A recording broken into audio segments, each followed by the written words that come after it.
The global banking system has a problem so expensive, so structural, and so embedded that most people inside it have stopped questioning whether it can be fixed.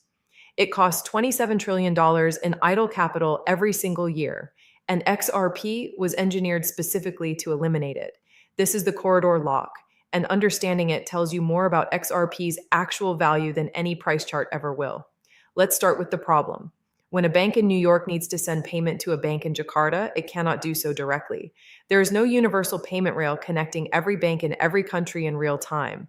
What exists instead is a network of correspondent banking relationships.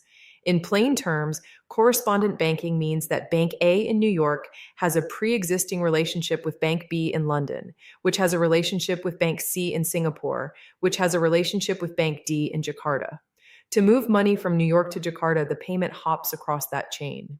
Each hop takes time, each hop takes a fee, each hop introduces settlement risk, and to make those hops possible, each bank in the chain must maintain pre-funded accounts in foreign currencies at every correspondent institution it works with. Those pre-funded foreign currency accounts are called Nostro accounts. In plain terms, a Nostro account is cash parked in a foreign bank, sitting idle, earning nothing, existing solely so future cross-border payments can clear.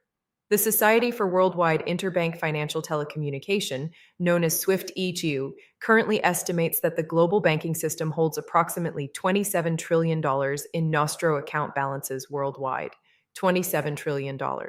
Immobilized capital, generating zero productive return.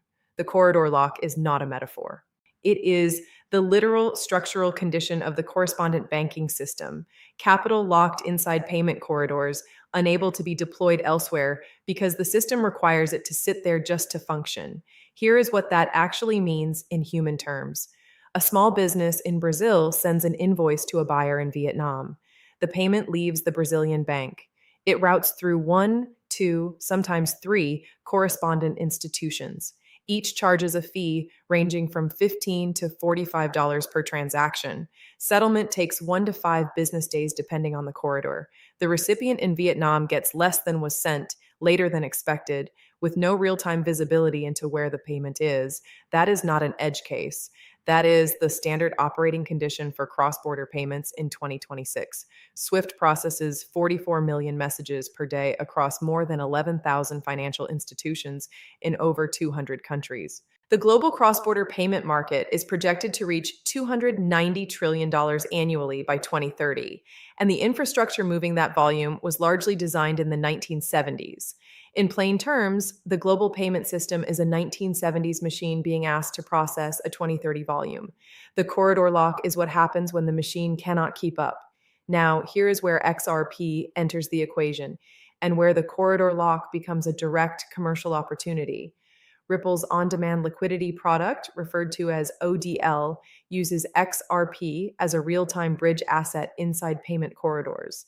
In plain terms, instead of a bank pre-funding a Nostro account in Vietnamese dong, ODL converts the Brazilian reais into XRP instantaneously, transmits that XRP across the XRP ledger in 3 to 5 seconds, and converts it into Vietnamese dong on the receiving end.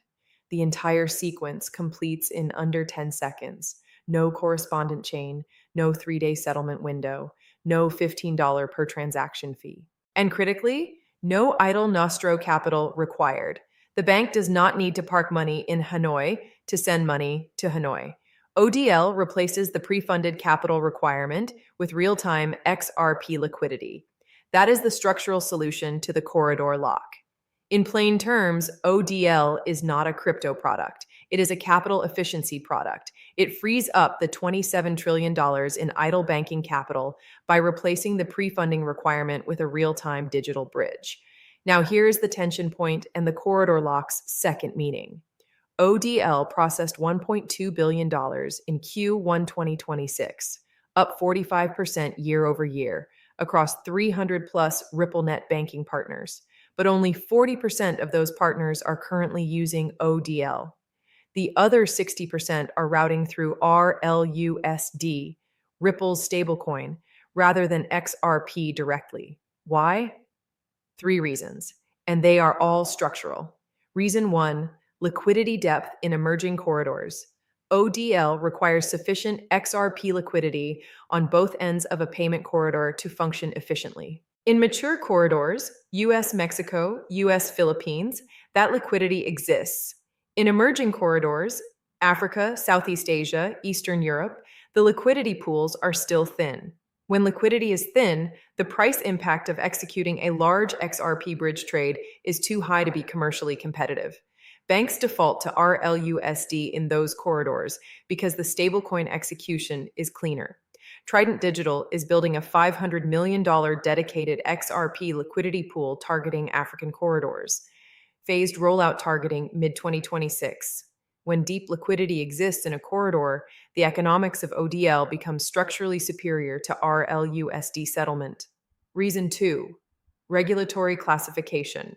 The SEC and CFTC jointly classified XRP as a digital commodity in March 2026, but that classification is an interpretive release, not a statute.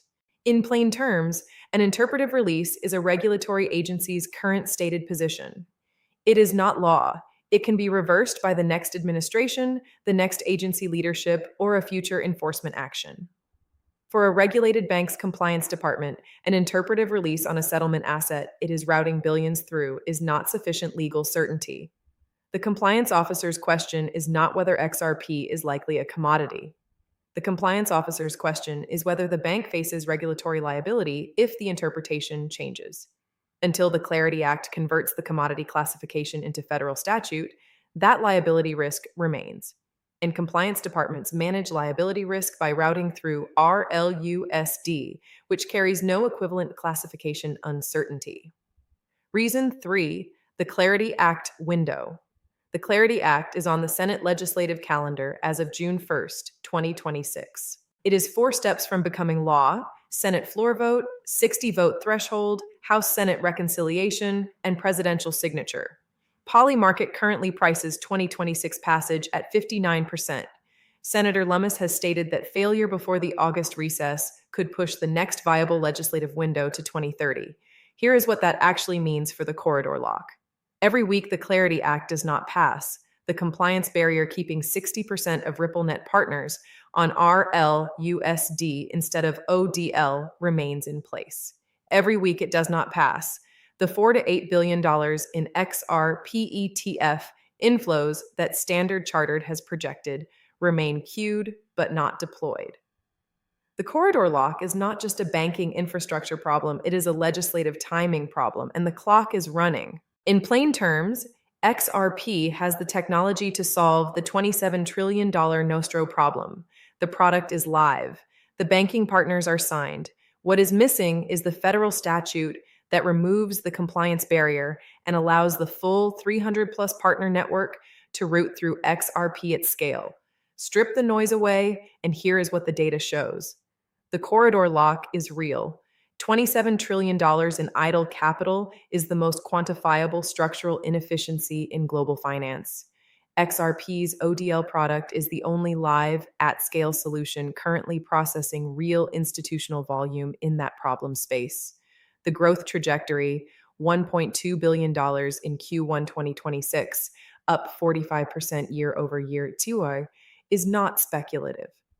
It is reported volume. The compliance barrier is legislative, not technological, and the legislative window closes in approximately 4 working weeks. The corridor lock thesis does not require XRP to replace SWIFT. It requires XRP to capture a measurable share of the $290 trillion annual cross-border payment market that SWIFT cannot serve efficiently. Even 1% of that market is $2.9 trillion in annual ODL volume. At current XRP transaction velocity, that represents a structural demand profile the current price does not reflect. That is not a price prediction. That is a market structure observation.